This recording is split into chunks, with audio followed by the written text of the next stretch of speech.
What's up mga kanter? Panibagong araw na naman tayo nito. So ayun nga, araw ng linggo kaya pumunta tayo ng ilog. Ayan.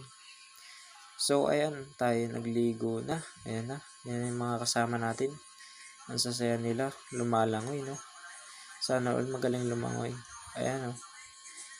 Ayan mga kanter, at napakalamig ng tubig. At tayo napag-utusan pa nga na kumuha tayo ng kawayan. Di ko alam kung saan niya gagamitin, ari. Ay syempre tayo masunurin at mabait. Kaya kinuha natin. Ayan po, at kukunin na nga. Ayan na, ayan na. Ayan, at nakuha na natin. So ayan, ibinigay na natin sa kanya. Di ko alam kung saan gagamitin niya yan eh. Ayan na po. So nilagay niya ng ganon, tapos pa ganyan. So ayan, at ang napakasaya nilang magligo. Ayan.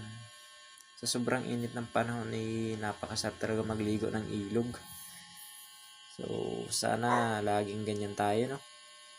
Kaso syempre pag may time lang tayo sa ating sarili. So ayan, at panibago na naman.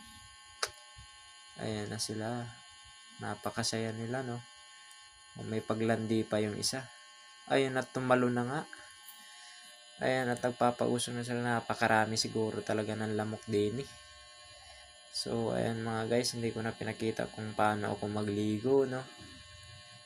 So ayan, tingnan nyo na lang. Ayan mga kanter.